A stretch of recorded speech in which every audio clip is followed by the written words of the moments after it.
तनकीद हम करते हैं और उससे पूरे मुल्क में एक मायूसी फैलती है।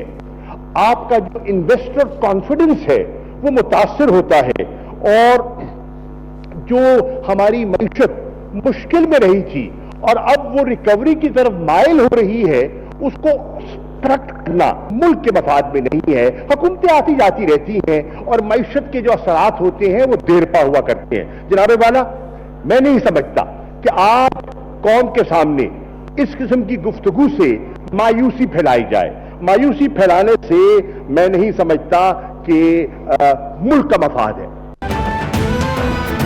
सख्त सर्दी में कौमी असम्बली का गर्मा गर्म इजलास। वज़ीर ख़ारजा शाह महमूद कुरैशी कहते हैं 2018 में हुकूमत संभाली तो मईशत की हालत बुरी थी, अब मईशत बेहतरी की जानिब गामजन है। कोरोना के बावजूद मईशत 5.3% शरह से तरक्की कर रही है। इकोनॉमिस्ट और ब्लूमबर्ग भी बेहतरी का एतराफ़ कर रहे हैं। मायूसी फैलाना मुल्क के मफाद में नहीं, अपोजिशन जतन कर ले, हमें जरा घबराहट नहीं।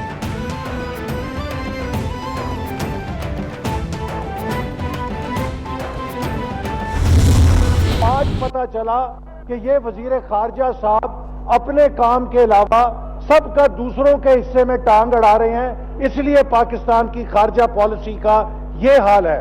और आज तो शायद उन्होंने अपनी रोनमाई की है पीटीआई के मुतबादिल क़यादत की हैसियत से भी। वो शायद ये इंटरव्यू देना चाह रहे थे किसी को, इमरान खान के बाद मैं भी हूं। वज़ीर ख़ारजा कभी शहजाद अकबर तो कभी फ़ख्र इमाम के रूप में नजर आए। शाह महमूद कुरैशी ने तकरीर में खुद को मुतबादिल क़यादत के तौर पर पेश किया। ये किसी को इंटरव्यू देना चाह रहे थे, इनकी बातों को संजीदा नहीं लिया। रहमानुल लीग एहसन इकबाल का जवाबी वार बोले, वज़ीर ख़ारजा जब हमारे साथ होते थे तो ज़ौक़ व शौक़ से क़सीदे पढ़ते थे, हमने इनको आसिफ अली ज़रदारी के क़सीदे पढ़ते भी सुना है।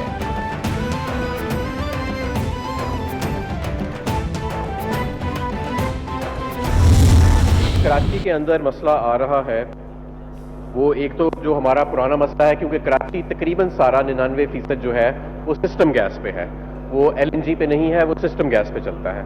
यानी कि उनका जो टैरिफ है कराची के रहायशियों का भी, कराची की इंडस्ट्री का भी, कराची के कमर्शियल दुकानों का भी, वो कोई 200 से लेके 500 रुपये MMCFT तक का है, और एलएनजी का जो टैरिफ है वो 2500 रुपये MMCFT तक का है। तो इनको लोकल गैस सप्लाई की जाती है। अब जाहिर है लोकल गैस के जो ज़खायर हैं वो बहुत जल्दी से, बहुत तेज़ी से पाकिस्तान में वो डिप्लीट हो रहे हैं 9% सालाना के हिसाब से, और सबसे ज़्यादा डिप्लीशन जो है वो सिंध की गैस फील्ड्स के अंदर है। नून लीग ने मुल्क को दिवालिया करके 5.4% ग्रोथ हासिल की। हमारी मुआशी ग्रोथ में रेवेन्यू और टैक्स ग्रोथ भी देखें। चैलेंज करने के बाद उनमें बात सुनने का हौसला नहीं। वज़ीर तवानाई हमाद अजहर का तंज, बोले कि सिंध में गैस के ज़खायर कम हो रहे हैं, चंद साल में सिंध गैस दरामद करने वाला सूबा बन जाएगा। कराची का 99% सिस्टम गैस पर चलता है।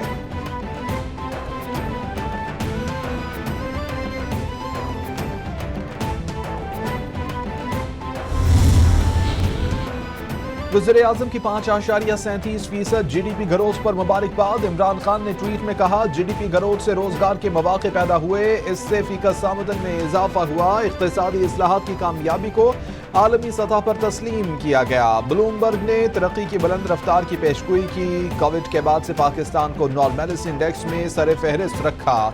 द इकोनॉमिस्ट ने मुलाजमतें और इंसानी जानें बचाने की कोशिश को तस्लीम किया।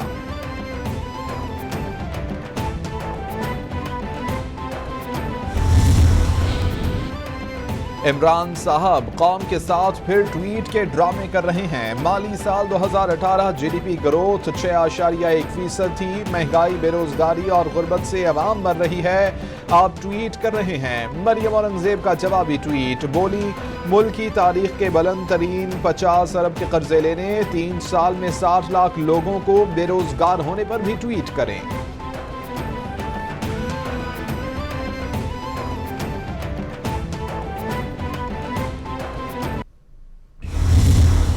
इस्लामाबाद हाई कोर्ट में मामला था राना शमीम के एफिडेविट के ऊपर, इस पूरे केस को मैं समझता हूं एक कॉन्टेक्स्ट में समझने की ज़रूरत है।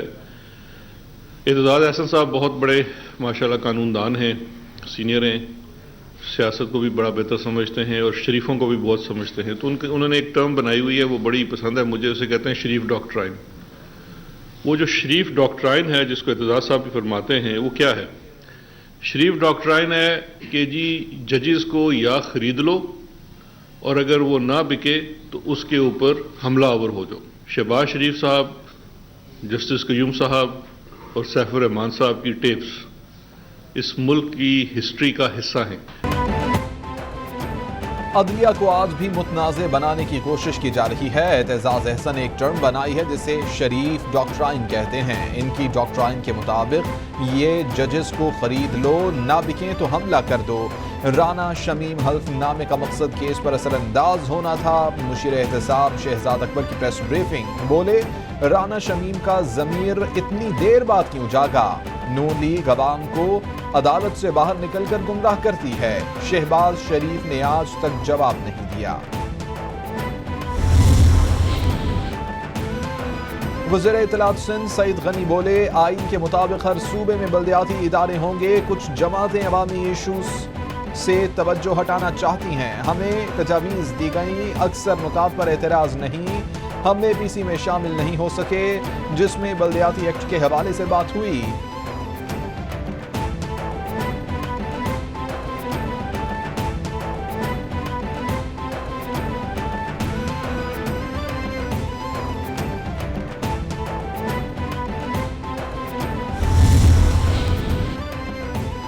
चेयरमैन नैब की क़यादत में नैब की शानदार कारकर्दगी रिपोर्ट जारी। ट्रांसपेरेंसी इंटरनेशनल और वर्ल्ड इकनॉमिक फोरम ने नैब की कोशिशों को सराहा। गैलप सर्वे में 59% लोगों ने नैब पर अपने एतमाद का इजहार किया। नैब ने गुज़िश्ता 4 सालों में 539 अरब वसूल किए। 2508 रेफरेंसेस को कानून के मुताबिक मंतकी अंजाम तक पहुंचाया गया। 1335 अरब के रेफरेंसेस ज़ेरे समात हैं।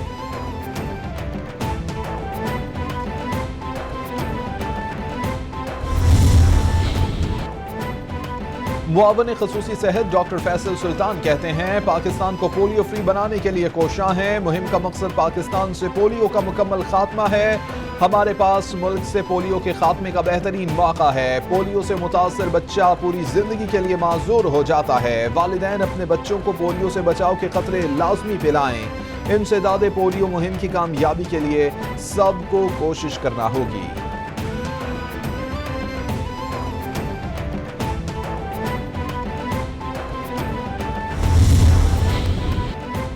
कराची भी कोरोना की नई लहर की लपेट में आ गया।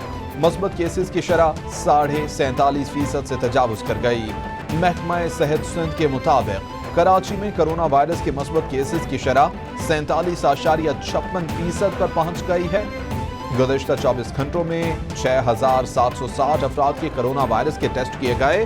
3,149 अफराद में वायरस की तस्दीक हुई।